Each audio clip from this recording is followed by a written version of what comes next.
इष्टदेव बालक राम की शोभा वपुष कोटि शतकामा। सौंदर्य की इच्छा लेकर के साधु बैठे ना, बड़ी कठिनाई पूरे जीवन की। वो घटना आपको स्मरण नहीं कराऊंगा।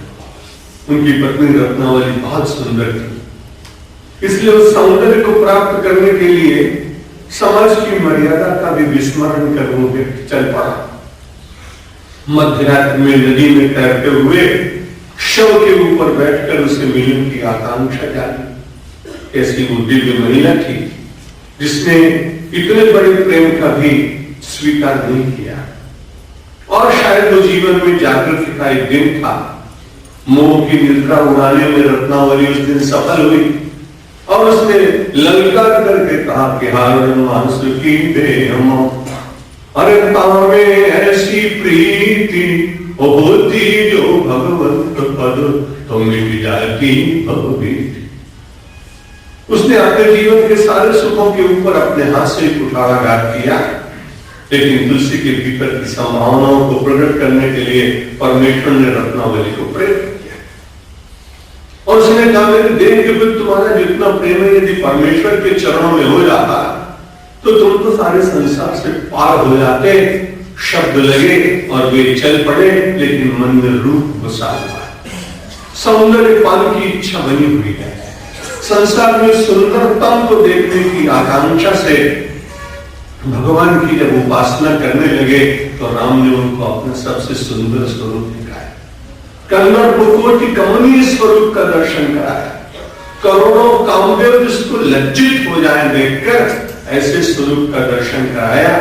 तो कहते इष्टदेव बालक राम की शोभा वपुष कोटि शतकाम। 100 कामदेव भी जिनको देख करके लज्जित हो जाए, ऐसे मेरे इष्टदेव भगवान श्री राम मेरे लिए हैं।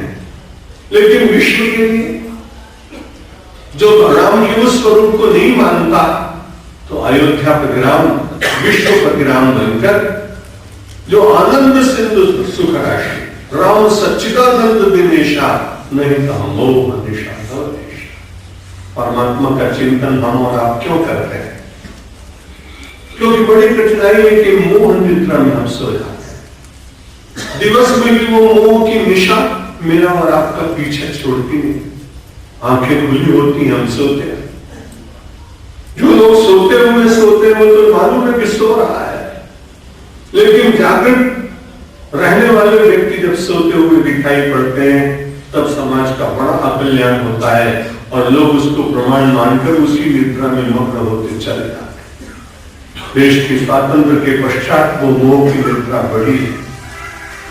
संपत्ति का मोह, पद का मोह, कुर्सी का मोह, उपाधियों का मोह, और उस मोह निद्रा में पड़ जाने के कारण समाज के बीच में से आदर्शों का अभाव होता चला जाता है।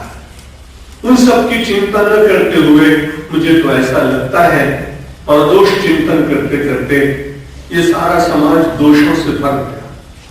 इसलिए दोषों की व्याख्या और दोषों का चिंतन न करते हुए परमात्मा के सद्गुणों का चिंतन करते हुए इस समाज को फिर से सद्गुणी बनाने का प्रयत्न करना चाहिए। व्यक्तियों के भीतर तो दोष रहेंगे।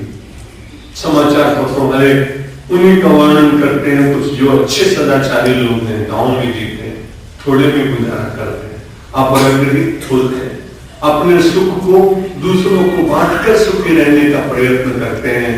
उन सब लोगों के चरित्र आते कहां?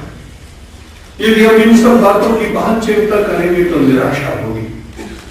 लेकिन दूसरी तरफ हम देखने का प्रयत्न करें कि परमेश्वर ने मुझे संसार में क्यों भेजा, मेरा आगमन क्यों हुआ, मेरे यहाँ संसार में उपस्थिति क्यों हुई, तो आप देखेंगे कल मैं गीता प्रवचन में बात वहां सनातन मंदिर में निवेदन कर रहा था कि भगवान श्री कृष्ण ने मानव की महिमा बहुत स्वीकार की। एक क्षण में महाभारत में युद्ध दिला सकते थे, इतनी सामर्थ्य थी भगवान श्री कृष्ण में, लेकिन उन्होंने सोचा कि अर्जुन के माध्यम से मुझे संसार के प्रत्येक मानव को एक संदेश देना है कि आपके भीतर संभावनाएं बैठी, आपके भीतर ऊर्जा विराजमान है, आपके भीतर शौर्य है, आपके भीतर धैर्य है, आपके भीतर सद्गुण है। और छठे अध्याय तक भगवान ने बहुत कुछ कहा। अर्जुन धीरे धीरे धीरे श्री कृष्ण पर पूर्ण आश्रित होने का प्रयत्न कर रहे हैं।